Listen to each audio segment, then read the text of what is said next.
Voilà, depuis quelques semaines, une amie qui vient au Café Change et qui découvre le message de la Bible se rend compte que le temps file et qu'elle aurait beaucoup gagné, appris à s'y intéresser avant. Elle touche du bout des doigts que dans le message de la Bible, il y a une grande richesse, tellement de choses à découvrir. Et souvent, je lui dis deux choses. Probablement que avant, elle n'était pas réceptive, mais aussi qu'il nous faut, les uns et les autres, racheter le temps. Parce que le temps est court. C'est une expression qu'on trouve deux fois dans les écrits de l'apôtre Paul, qui nous invite à considérer les temps mauvais que nous connaissons et à racheter le temps. Pour apprendre à mieux connaître le Seigneur. Mais aussi racheter le temps pour aussi penser à tous ceux qui sont autour de nous et qui ne connaissent pas le Seigneur.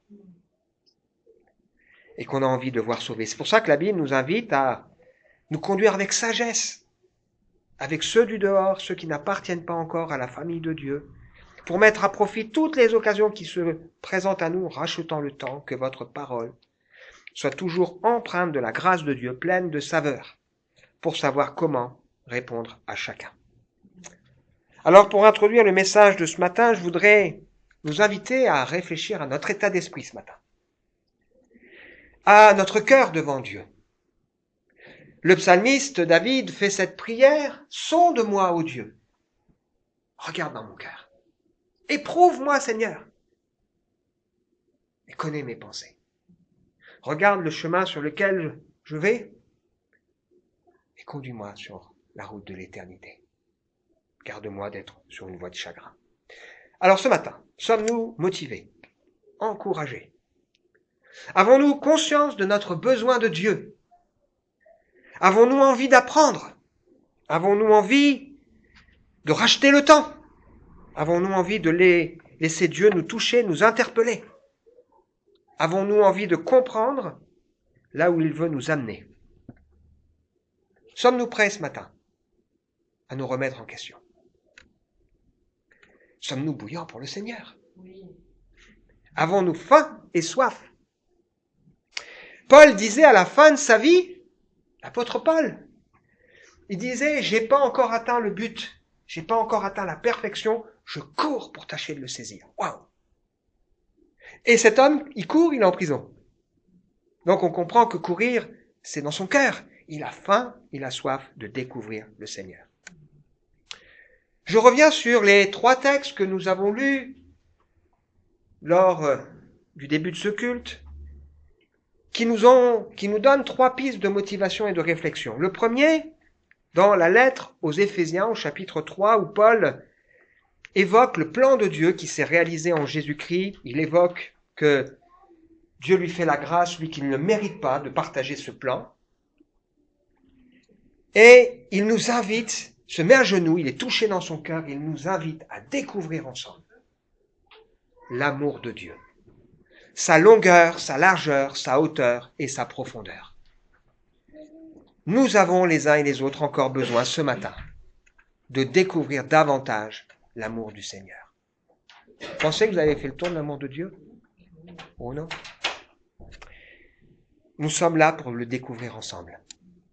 On a lu aussi un texte de la lettre du frère Jacques, qui nous dit que chez Dieu, il n'y a pas de changement, il n'y a pas de variation, mais qui nous invite à être prompt à écouter, lent à parler, à nous mettre en colère surtout, qui nous invite à nous débarrasser de ce qui pourrait nous souiller, qui pourrait empêcher l'œuvre du Seigneur dans nos cœurs, dans nos vies, et qui nous dit que nous ne devons pas nous contenter d'écouter la parole, mais nous devons la mettre en pratique.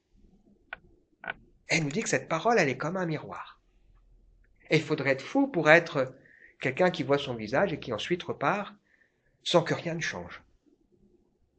Marie et Francis se souviendront que les premiers cafés change, on a fait à la maison, il y a eu une dame qui est venue, elle a vécu des choses avec le Seigneur, et puis à un moment donné, dans les échanges, je ne sais pas si vous vous en souvenez, Dominique, on a pu lui dire, mais Dieu va changer des choses dans nos vies, parce que la foi, ça change des choses dans nos vies. Et là, elle dit, ah, ouais, mais moi, j'ai pas envie de changer. J'ai pas envie de changer. C'est la foi, ça change des choses, positivement évidemment. Mais on a besoin de changer, nous laisser façonner, transformer à l'image de Dieu. Elle précise que celui qui se laisse transformer, il est heureux dans son activité. C'est la loi parfaite qui donne la liberté. Donc ça veut dire des choses importantes. Des fois on a peur parce qu'on se dit, est-ce que je serai libre? Ben oui, la loi de Dieu nous rend libres. Et elle nous donne une joie et une joie parfaite. Et puis elle nous met en garde en nous disant, si quelqu'un est religieux, sans maîtriser sa langue, attention, il s'illusionne. On peut se tromper soi-même. Sa religion ne vaut rien. La religion pure, authentique aux yeux de Dieu, c'est pratique. On visite les orphelins et les veuves. Pas forcément drôle, mais c'est comme ça. Et puis on a lu Jean 17. La prière de Jésus qui dit « J'ai quitté la gloire, je repars dans la gloire. Moi et le Père, nous sommes un. Je prie parce que ça va pas être simple pour ceux qui croient, mais je veux qu'ils soient unis comme nous sommes unis, parce que tu les aimes comme tu m'aimes. » Waouh! Et il nous envoie dans le monde pour accomplir sa mission. Et il nous dit que ce qui va être la force de notre témoignage, c'est l'amour que nous aurons, l'unité que nous aurons les uns pour les autres. C'est à ça que les gens autour de nous verront et découvriront le Seigneur. Donc nous avons dans ces 3 textes un beau programme. Nous avons besoin de découvrir l'amour de Dieu. Nous avons besoin d'être transformés à l'écoute de sa parole. Et nous avons besoin d'entrer ensemble dans la mission à travers l'Église locale en veillant à notre unité et notre amour les uns pour les autres. Alors, il y a quelques années de ça, je recevais régulièrement à l'église, enfin nous recevions à l'église, mais la plupart vous n'étiez pas là, des personnes de cette association qui s'appelle France Évangélisation, dont maintenant je suis membre, actif. À l'époque, je soutenais cette œuvre, et ils venaient pour faire des conférences. Par la suite, c'est moi qui ai fait les conférences. Mais à l'époque, je travaillais en même temps, donc c'est quand même compliqué de tout faire. Et il y avait un petit journal qui existe toujours, mais il a été un petit peu réduit dans notre format. Mais bon, bref, je faisais un petit journal avec des nouvelles et il y avait des articles. Et je me souviens d'avoir été particulièrement interpellé par un article posait cette question à ceux qui étaient des missionnaires dans cette association. Qu'est-ce que tu as découvert récemment sur l'Évangile et en quoi ça a impacté ta vie? Et je nous pose à nous aussi la question. Qu'est-ce que nous avons découvert récemment de l'Évangile et en quoi ça a impacté notre vie? Évidemment, il n'est pas en train, dans cette question, et les réponses qui sont données, c'était pas intellectuel. C'est des gens qui lisent la Bible depuis des années, qui la connaissent. Mais ça veut dire qu'à un moment donné, il y a quelque chose dans ce qu'ils ont lu qui a fait écho dans leur cœur et qui a changé des trucs. Et je me souviens à l'époque, quand j'avais lu ça, je me suis dit, et moi?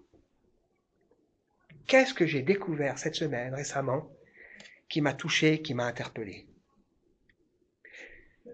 Si on est là, on dit, pas grand-chose. J'espère qu'aujourd'hui, vous allez découvrir quelque chose.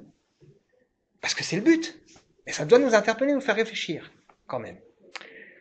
Alors, cette semaine, j'étais pas forcément content de début de semaine de mon zèle pour le Seigneur. Parce que je sais qu'il faut veiller à ça. Nous avons tous besoin de veiller à ça. Le Seigneur nous invite à ne pas être tiède. Et des fois, voilà. Et je suis tombé sur un petit éphéméride, une petite pensée là qui m'a touché, qui m'a interpellé. À partir de cette parole de l'apôtre Paul, l'amour de Christ nous presse, nous étreint. Et la réflexion qui était donnée dans ce petit texte, c'était la motivation la plus puissante pour vaincre le péché n'est pas notre amour pour le Christ, mais son amour pour nous. Notre amour, même avec les meilleures intentions, est soumis à des variations. Si on regarde ce qui a été dit dans le livre de l'Apocalypse, à cette lettre qui a été envoyée à une église, l'église d'Éphèse, il dit « Je connais tes œuvres, super. Je connais ton travail, super. Je connais ta persévérance, super. Je sais que tu peux pas supporter les méchants, les faux apôtres, tu les vois qui sont des menteurs, super. Tu persévères, super. Tu as même souffert pour moi, super. Mais, tu as abandonné ton premier amour. Waouh! Souviens-toi d'où tu es tombé et pratique tes premières œuvres. Parce que quand on aime, ça se voit. Il y a des choses qui se voient. Ça fait réfléchir. Ou encore cette lettre dans l'Apocalypse à cette église de Laodicée où Dieu dit, t'es tiède et je te vomirai de ma bouche. On doit être fort, quoi. Bouillant pour le Seigneur. Alors, pour être bouillant, on a besoin d'être saisi et touché par l'amour de Dieu. Parce que notre plus grand besoin, il est là. Si on essaye, nous, de se dire, je vais aimer le Seigneur parce que j'ai compris, on met la charrue avant les bœufs, c'est parce qu'on est touché par son amour, c'est parce qu'on est marqué par lui que derrière, nous allons apprendre à l'aimer, et pas l'inverse. Sinon, ça devient la religion. Nous avons besoin de découvrir l'amour du Seigneur. Ce que notre monde aujourd'hui a le plus besoin, c'est de découvrir l'amour de Dieu, de réaliser qui est le Seigneur. Alors le titre de ce matin, on arrive à la fin de notre série, Découverte du si grand salut, le titre c'est « Laisse-toi ce matin, saisir par l'amour de Dieu ». Tu es aimé, connu parfaitement, avec tes luttes, tes égarements. Celui qui souffre au milieu de nous a besoin d'être saisi par l'amour de Dieu. Celui qui a peur ce matin a besoin d'être saisi par l'amour de Dieu. Celui qui manque de motivation a besoin d'être saisi par l'amour de Dieu. Celui qui est culpabilisé a besoin de se repentir, peut-être, ou qui est loin de Dieu a besoin de se repentir, mais il a aussi besoin de se laisser saisir par l'amour de Dieu pour nous. Celui qui se pose des questions sur son avenir a besoin de se laisser saisir par l'amour de Dieu. Celui qui est là avec une montagne de soucis, de difficultés, de problèmes, qui dit mais comment je vais faire? Il a besoin de lâcher ça en se confiant dans l'amour de Dieu pour lui. Le problème, c'est que le monde autour de nous ne sait pas ce qu'est l'amour. Nous sommes dans un monde qui ne sait pas ce qu'est l'amour. Parce qu'il ne connaît pas le Dieu d'amour. Alors on nous parle d'amour, on nous parle de sexualité, on nous parle de sentiments, mais l'amour de Dieu, c'est bien au-delà. Ce n'est pas un amour sentimental, ce n'est pas un amour naïf, c'est un amour profond. Et si on veut réaliser l'amour de Dieu, c'est un amour sacrificiel qui se donne dans la personne de Christ. Si on veut comprendre l'amour de Dieu, il faut regarder Jésus. Il faut regarder son enseignement. Il faut regarder aussi sa manière de se comporter avec les gens. C'est sa manière de se comporter avec la foule, sa manière de se comporter avec les religieux. Et Jésus est tantôt ému de compassion, marque de son amour. Tantôt il est extrêmement patient, marque de son amour. Mais tantôt il est cash avec les gens, marque de son amour. Par exemple, quand il dit à Pierre, qui a compris, qui vient de confesser, tu es le Christ, le Seigneur, t'es animé par l'Esprit de Dieu, c'est Dieu qui te l'a révélé. Puis quand ensuite il annonce qu'il va souffrir, mourir sur la croix et que Pierre lui dit, non, à Dieu ne plaise, il même mentionne Dieu, et là, Jésus est cash. T'es animé par des pensées qui viennent pas de Dieu, arrière de moi Satan. Il est cash. Ou quand Jésus réprimande ses disciples, c'est de l'amour. Quand il leur dit, vous manquez de foi. Quand il invite aussi les gens qui, confrontés à la parole de Dieu, commencent à s'en aller, il les laisse partir, et il dit même à ceux qui sont là, écoutez, si cette parole, elle vous dérange trop, partez. C'est pas un manque d'amour. C'est qu'il confronte les gens devant leurs responsabilités. Vous avez, par exemple, cet homme riche qui est venu au Seigneur, troublé dans son cœur, je voudrais savoir comment avoir la vie éternelle. Jésus lui montre que il a un problème, il est avare. Et cet homme, il n'est pas prêt à changer. La Bible nous dit, Jésus, quand il est parti, Jésus l'aima, Jésus l'aime. Mais il l'a laissé partir. Donc on a besoin d'apprendre l'amour du Seigneur, qui nous placera devant nos responsabilités. Ça fait écho avec le message qu'on a partagé le 6 avril dernier, le privilège des fils et des filles. On arrive à la fin de la lettre aux Hébreux, une lettre qui a été écrite pour encourager des gens qui vivent leur foi dans un contexte difficile. Bon, c'est pas nous c'est facile. Hein. Bah, j'ai envie de dire c'est facile par rapport à d'autres, quand même si c'est difficile. Parce qu'il y a quand même des gens qui souffrent dans certains pays où c'est plus compliqué que nous encore, hein, faut le reconnaître. Mais quand je dis ça, je sais que c'est pas simple, hein, notre vie de foi. Donc, on a vu ensemble à la fin que il y avait ce privilège des fils et des filles, c'est d'accepter de se laisser reprendre par le Seigneur, corriger, instruire, laisser le Seigneur nous dire non, il y a des choses qui vont pas.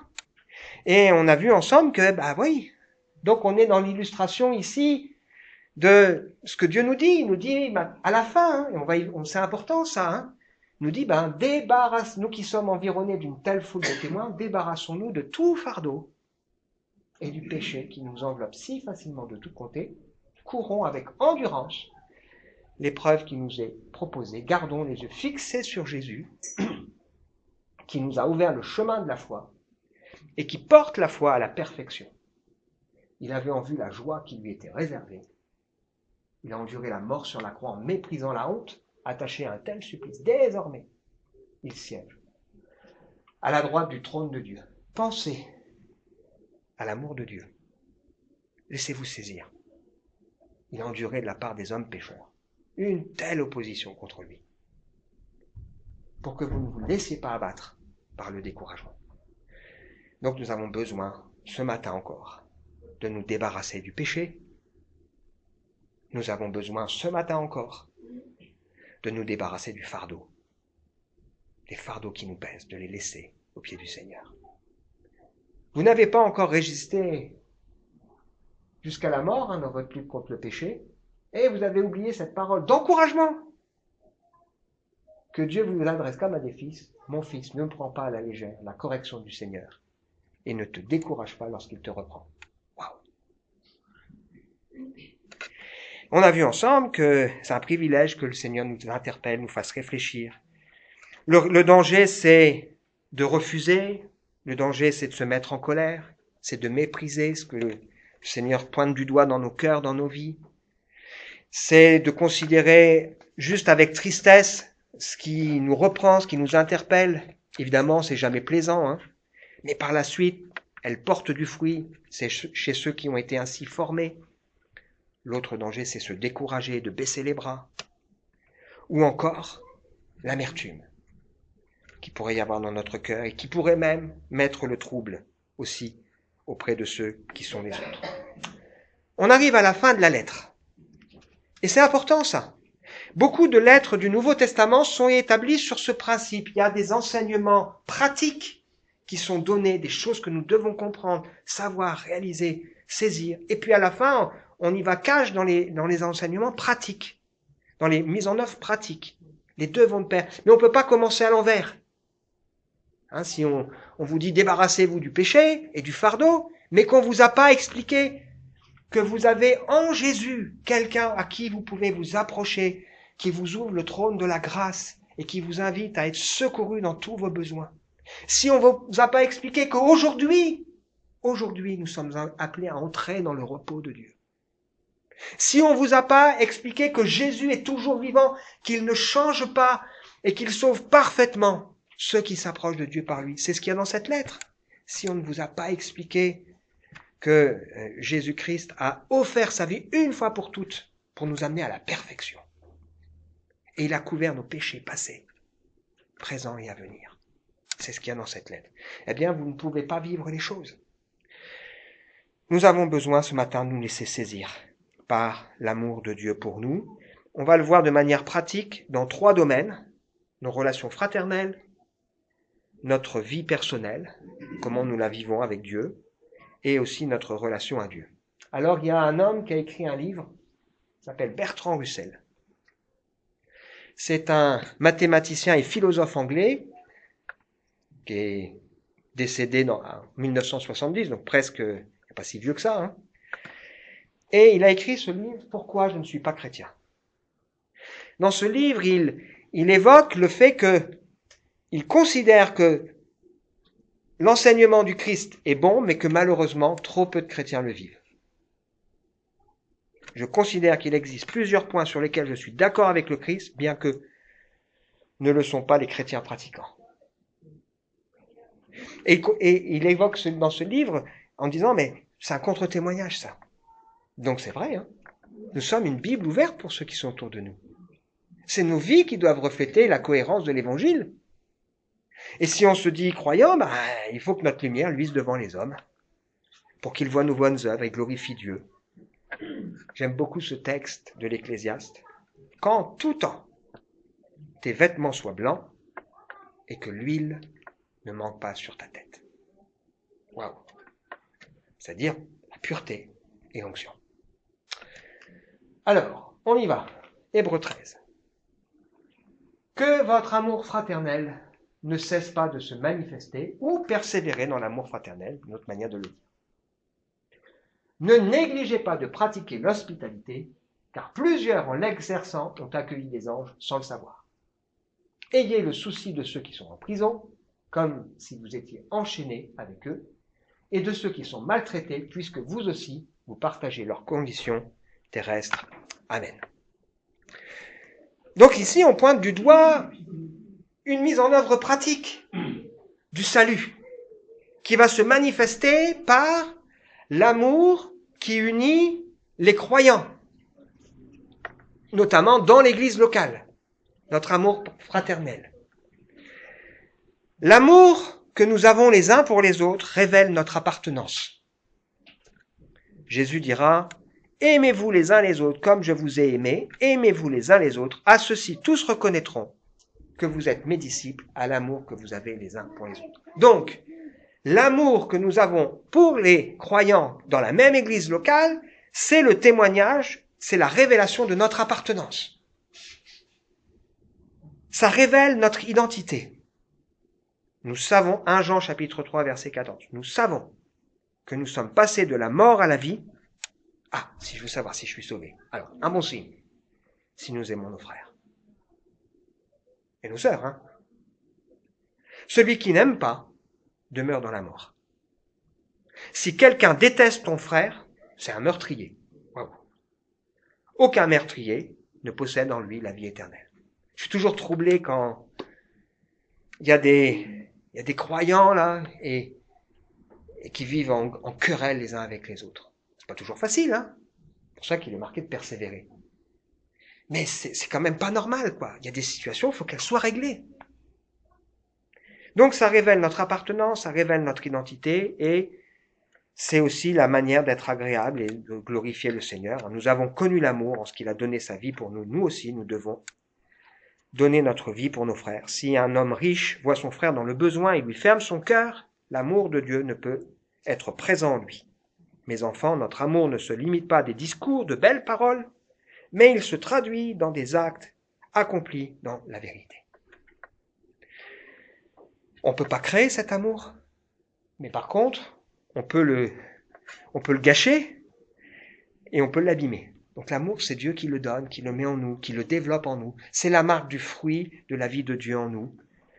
Soyez tous humbles, aimables, patients. Ah, ça dessine aussi ça.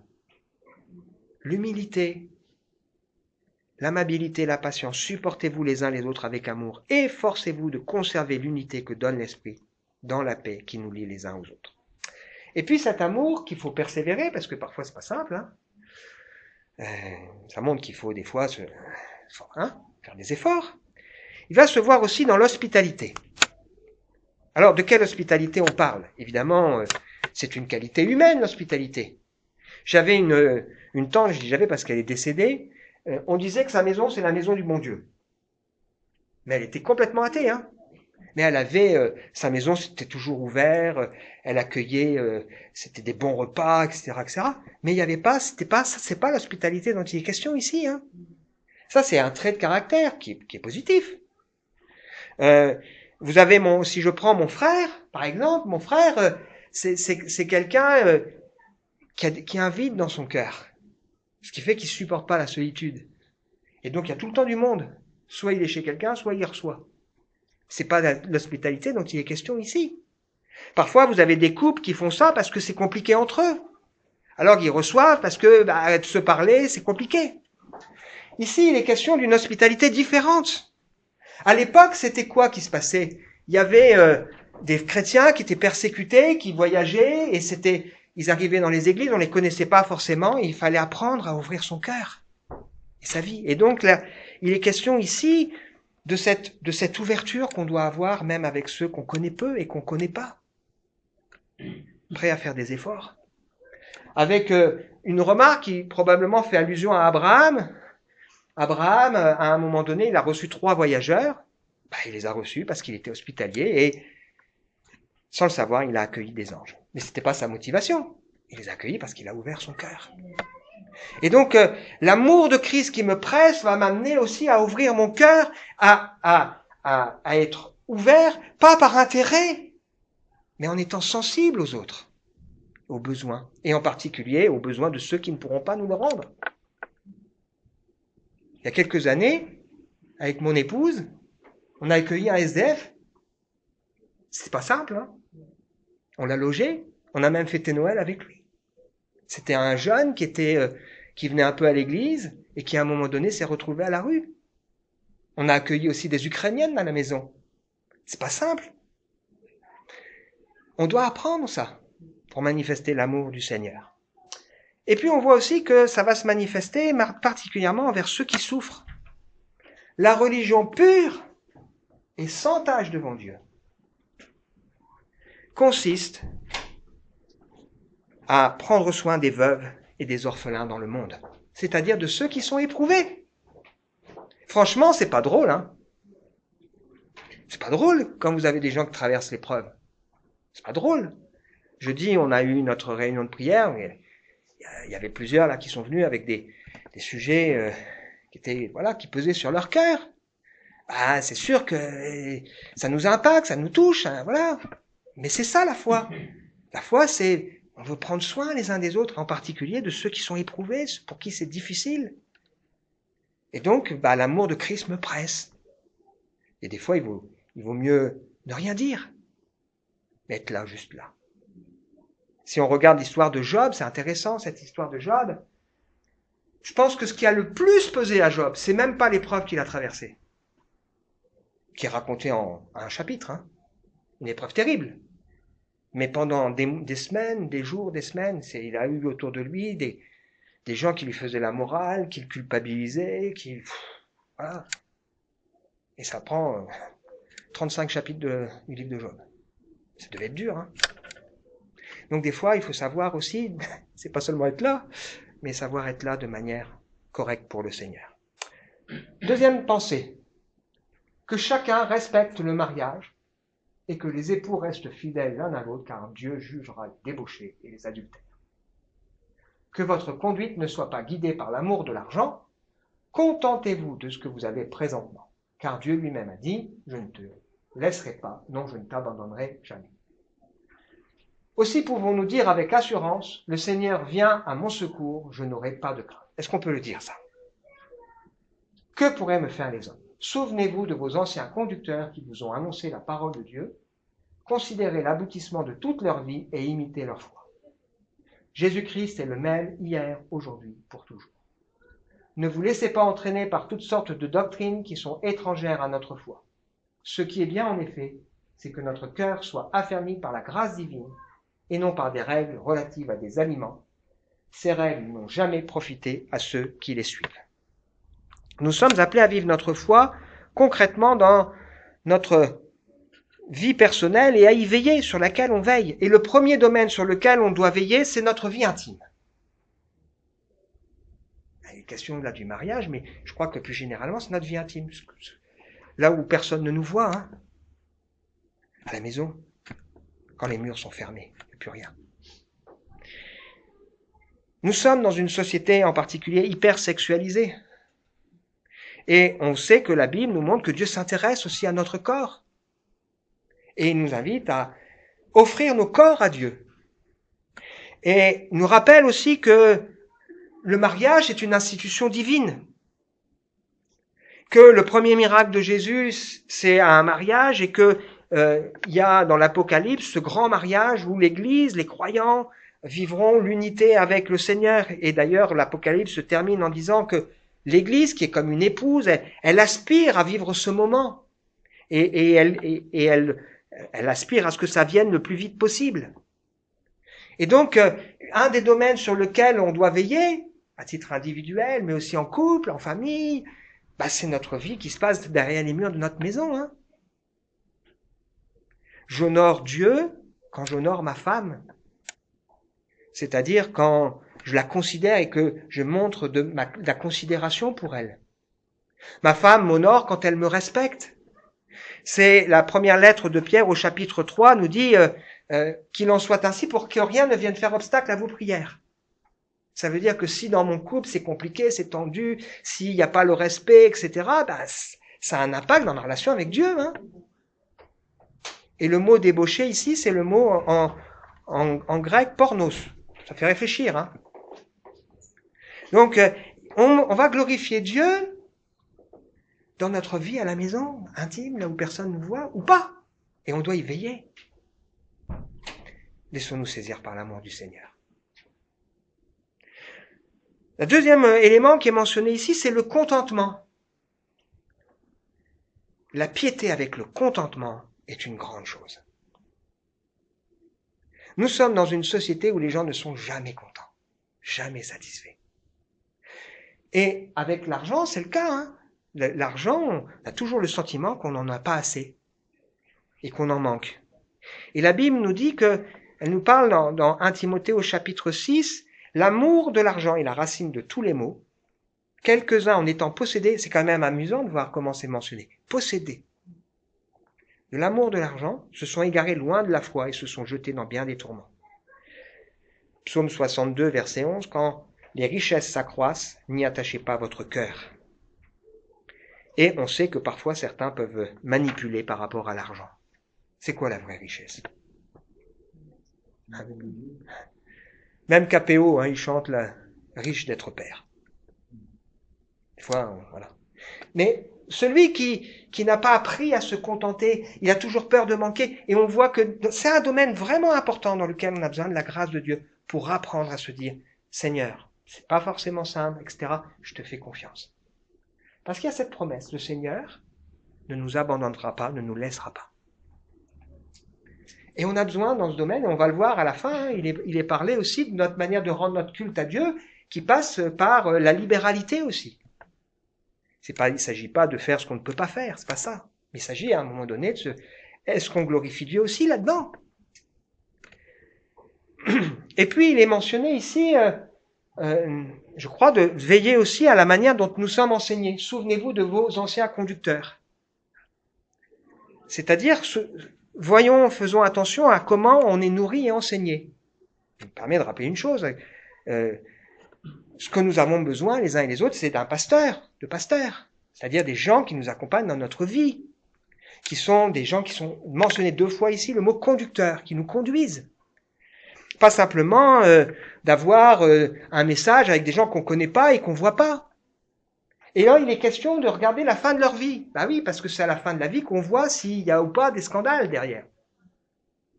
Et quand on regarde des gens, on suit des choses de loin, on ne sait pas ce qui se passe dans leur vie à la maison, on ne sait pas comment ils vivent leur lutte, on ne sait pas comment ils vivent leur combat, on ne sait pas comment ils sont les uns avec les autres.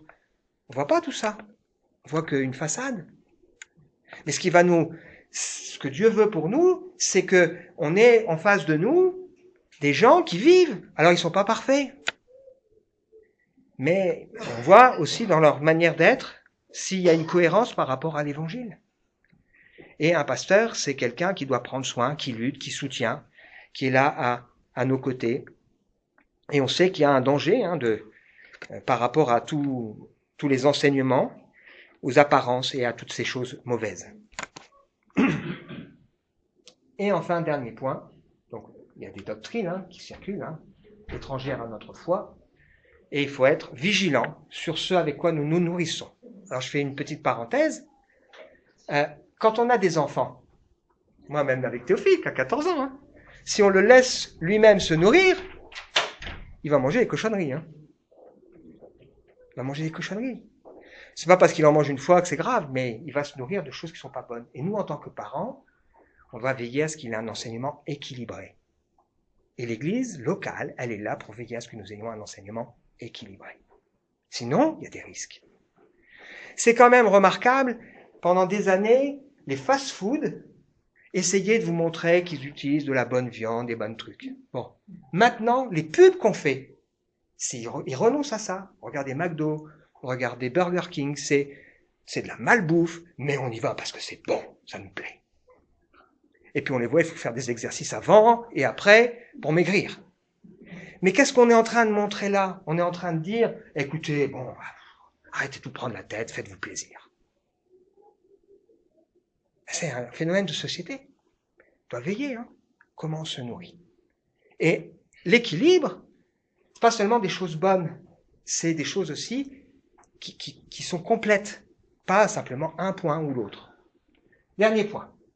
Nous avons un autel, mais les prêtres qui servent dans le sanctuaire n'ont pas le droit de manger ce qui y est offert. En effet, le sang des animaux offerts en sacrifice pour le péché est apporté dans le sanctuaire par le grand prêtre, mais leurs corps sont brûlés en dehors du camp. C'est pourquoi Jésus lui aussi est mort en dehors de la ville, pour purifier le peuple par son propre sang. Allons donc à lui en sortant en dehors du camp. Acceptons d'être méprisés comme lui, car ici-bas, nous n'avons pas de demeure permanente. C'est la cité à venir que nous recherchons. Par Jésus, offrons donc en tout temps à Dieu un sacrifice de louange qui consiste à célébrer son nom. Ne négligez pas de pratiquer la bienfaisance et l'entraide. Voilà les sacrifices auxquels Dieu prend plaisir. Donc la foi, elle va se voir, ce que nous sommes appelés à vivre dans notre manière de vivre la relation avec Dieu. Alors le début c'est un peu compliqué, mais l'idée, ça, assez rapidement, c'est l'idée de la séparation. Jésus, il a souffert en dehors de Jérusalem. Moïse, à un moment donné, a dû mettre aussi la tente de la rencontre en dehors, parce que voilà, il s'est séparé de tout ce qui est pratique qui sont mauvaises. Honorer Dieu, c'est aussi se séparer de ce qui est mauvais. Évidemment, nous sommes dans un monde, et Jésus a dit, je ne te prie pas de les ôter du monde, mais de les préserver. Voilà. Ça veut dire que on est dans le monde, on partage, on est avec les gens, on est ouvert, mais on est différent. Et on veille à ça. Et on y travaille. Et on vit notre vie terrestre dans la perspective de l'éternité. On vit la vie d'aujourd'hui dans la perspective de l'éternité. Et nous devons aussi nous rappeler que nous sommes sauvés pour louer Dieu, honorer Dieu, glorifier Dieu. Le salut, c'est pas pour nous tout seuls, mais nous avons été créés pour Dieu. Et nous sommes sauvés pour louer, honorer et glorifier Dieu. Romains chapitre 1er, verset 16 nous dit que le juste vivra par la foi, et il nous dit que la colère de Dieu elle se manifeste. Pourquoi? Parce que les gens qui auraient dû honorer et glorifier Dieu l'ont rejeté. Donc le premier de tous les péchés, c'est le rejet de Dieu. Vivre sa vie loin de Dieu. On peut vivre une vie en brave type, brave femme, faire du bien autour de soi, mais si Dieu n'a pas sa place, c'est grave. Nous avons été créés pour Dieu, pour vivre une relation avec lui. Et vous allez trouver autour de vous des gens, c'est des gens, on vous dira ils sont bons, ça veut dire qu'ils font du bien, ils ont une belle famille, ils travaillent, c'est des gens honnêtes, ok, mais il n'y a pas de place pour Dieu. Et c'est un péché ça. La colère de Dieu, elle se manifeste par rapport à ça, parce qu'on a été créé par Dieu et pour Dieu. Et donc ici, il est question de nous rappeler que ce que Dieu attend de nous, c'est un sacrifice de louange qui va consister à glorifier, à célébrer son nom, en nous rappelant qu'on ne doit pas négliger la bienfaisance et l'entraide. Ça fait partie de la louange au Seigneur. C'est à ça que Dieu prend plaisir. Et si dans ma vie, il n'y a pas ça, il manque quelque chose quand même. C'est important. Obéissez à vos conducteurs. Oh là là. Soumettez-vous à eux, car ils veillent constamment sur vous. Ah bon? En sachant qu'ils devront un jour rendre compte à Dieu de leur service. Qu'ils puissent ainsi s'acquitter de leurs tâches avec joie, et non en gémissant, ce qui ne vous serait d'aucun avantage. Continuez à prier pour nous. Nous sommes convaincus d'avoir une bonne conscience, puisque nous sommes résolus à bien nous conduire en toute occasion. je vous demande tout particulièrement de prier pour que Dieu me permette de retourner au plus vite auprès de vous. Jérémie, pasteur qui pleure. Ah, tu veux dire quelque chose? Donc, est-ce que tu gémis? Ça m'arrive, Francis. Donc, Jérémie. c'est pas un avantage pour nous. Non, Parce que bien sûr, bien sûr. c'est pas vraiment ce que tu attends de nous. Ce que le Seigneur attend de nous. Jérémie, serviteur, pasteur de l'époque, disait qu'il pleurait. Et il dit ceci, Jérémie chapitre 9, verset 1. Si ma tête était remplie d'eau, si mes yeux étaient une source de larmes, waouh, je pleurerais jour et nuit les filles de mon peuple. Alors, il y a des versets qui se passent de commentaires, mais qui parlent de notre responsabilité. Celui qui enseigne, il sera jugé plus sévèrement. C'est normal. Et il faut y faire attention. Et on voit ici que ils auront à rendre compte à Dieu de leur service. C'est normal. C'est sérieux. Et c'est pas toujours facile. Donc je vais citer juste des textes, puisque c'est plus simple. La Bible, elle parle d'elle-même. Où Paul, il dit à Timothée, tu connais les saintes écritures depuis ton enfance, tu sais qu'elles peuvent te rendre sage à salut. L'écriture est inspirée de Dieu, elle est utile pour enseigner, convaincre, corriger, instruire dans la justice, pour que l'homme de Dieu soit formé et équipé pour toute œuvre bonne. L'homme de Dieu, c'est pas que le pasteur, c'est chacun de nous. Nous sommes appelés à être des hommes et des femmes de Dieu. Et donc nous avons besoin de la parole qui enseigne, qui convainc, qui corrige, qui instruit. Je t'en supplie devant Dieu. C'est dire, Paul, il dit, c'est sérieux là, Timothée. Et devant le Seigneur Jésus-Christ, qui doit juger les vivants et les morts. Au moment de sa venue et de son règne, prêche la parole. Insiste en toute occasion, favorable ou non, refute, reprend, encourage. Fais avec cela avec patience, dans le souci d'instruire.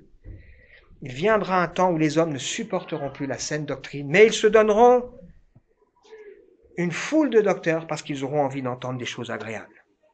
Ils détourneront l'oreille et se tourneront vers les fables. Mais toi, sois sobre. En tout, supporte les souffrances. Accomplis la tâche d'un évangéliste. Remplis bien ton ministère. À Tite, chapitre 2, verset 15. Tu dois enseigner, encourager, reprendre les gens, mais fais-le avec une pleine autorité, que personne ne te traite avec mépris. 1 Pierre, chapitre 5, verset 13. Comme des bergers, prenez soin du troupeau que Dieu vous a confié. Veillez sur lui. Non, c'est du troupeau de Dieu qui vous a été confié. Comme ça, c'est important ça. Veillez sur lui, non par devoir, mais de plein gré, comme Dieu le désire. Faites-le non comme si vous y étiez contraint, mais par dévouement. N'exercez pas un pouvoir autoritaire sur ceux qui ont été confiés à vos soins. Soyez les modèles. Quand le chef des bergers apparaîtra, vous recevrez la couronne de gloire qui ne perdra jamais sa beauté. 1 Thessaloniciens, chapitre 5, je termine avec ce verset. Nous devons, frères, apprécier ceux qui travaillent parmi nous, qui nous dirigent au nom du Seigneur et qui nous avertissent. Tenons-leur une grande estime et de l'affection à cause de leur travail. Vivez en paix entre vous. Nous vous le recommandons. Avertissez ceux qui mènent une vie déréglée. Réconfortez ceux qui sont découragés. Soutenez les faibles. Soyez patients envers tous. Et donc là, l'auteur, il dit, priez pour moi. Et moi, je dis la même chose. J'ai mes luttes, j'ai mes combats, j'ai mes imperfections, j'ai mes maladresses, j'ai aussi des choses qui doivent changer. Priez pour moi. Comme moi-même, je veux prier pour vous. Et on veut ensemble avancer en étant utile pour le Seigneur. Laisse-toi, ce matin, laissons-nous saisir par l'amour de Dieu. Cet amour que nous sommes appelés à vivre de manière tout à fait concrète. L'amour de Christ me presse. Si tu luttes avec un péché, tu as besoin de te laisser saisir par l'amour de Dieu. Si tu luttes avec des peurs, tu as besoin de te laisser saisir par l'amour de Dieu. Si tu luttes, ou si avec des choses qui te pèsent sur le cœur que tu n'arrives pas, tu as besoin de te laisser saisir par l'amour de Dieu. Si tu t'inquiètes, tu as besoin de l'amour de Dieu. Si tu es froid, tu manques de feu pour le Seigneur, tu as besoin de te laisser saisir par l'amour de Dieu. Le juste vivra par la foi, mais s'il se retire, mon âme ne prend pas plaisir en lui. Parce que c'est facile d'être tout feu tout flamme au début. Et c'est à la fin, les conducteurs, on regarde à la fin ce qui se passe. Et on a besoin de voir les gens vivre, même dans les difficultés, la persévérance. La vie par la foi se voit dans la manière de me comporter vis-à-vis de mes frères et sœurs, surtout quand c'est compliqué, et avec ceux qui souffrent, dans ma manière de veiller sur ma vie, dans ma manière de comprendre ce qui est agréable à Dieu, et de lui rendre un culte agréable, en menant une vie conforme à ce culte agréable. Et la lettre aux Hébreux se termine par, comme une prière qu'on va lire, le Dieu qui donne la paix a fait revenir d'entre les morts notre Seigneur Jésus, qui est devenu le grand berger de ses brebis. Il a scellé de son sang l'alliance éternelle. Que ce Dieu vous rende capable de faire le bien sous toutes ses formes, pour que vous accomplissiez sa volonté. Qu'il réalise lui-même en nous, par Jésus-Christ, ce qui lui est agréable. À lui soit la gloire pour l'éternité. Amen. Je vous demande, mes frères, accueillez avec patience cette lettre d'encouragement. C'est une lettre d'encouragement. Je vous l'adresse en y ajoutant quelques mots. Allez, sachez que notre frère Timothée a été libéré. S'il arrive assez tôt, je viendrai vous voir avec lui. Saluez tous vos dirigeants, tous ceux qui vous appartiennent à Dieu. Les frères d'Italie vous saluent. Que la grâce de Dieu vous accompagne tous. Amen. Amen. Laissons-nous saisir par l'amour du Seigneur. Je ne te délaisserai point. Je ne t'abandonnerai point. Regardons à Jésus. Débarrassons-nous de ce qui nous empoisonne. Courons, parce que le temps est court. Et puis, soyons utiles les uns avec les autres. À l'amour que nous aurons se manifestera le témoignage de l'Église. On va prier ensemble. Hein? Seigneur, on veut te remercier pour ta parole que tu nous as donnée ce matin. Ce texte qui est riche, et on veut se rappeler qu'il n'y a pas de recommandation sans tout ce qui précède. Tu nous invites à nous approcher du trône de la grâce pour être secourus dans tous nos besoins. On en a sans doute besoin les uns et les autres. Tu nous rappelles que tu compatis, que tu comprends nos détresses et nos faiblesses, et tu nous invites à entrer ce matin dans ton repos. J'ai besoin, Seigneur, que l'amour de Christ me presse. J'ai besoin d'être saisi par cet amour encore. Je prie pour que celui qui ce matin est découragé soit saisi par cet amour. Je prie ce matin pour que celui qui lutte soit saisi par cet amour. Je prie pour que celui qui est tiède soit saisi par cet amour. Je prie, Seigneur, pour que celui qui est en train de s'égarer soit saisi par cet amour. Oui, l'amour de Christ nous presse. Et nous voulons, Seigneur, nous laisser toucher par toi. Amen.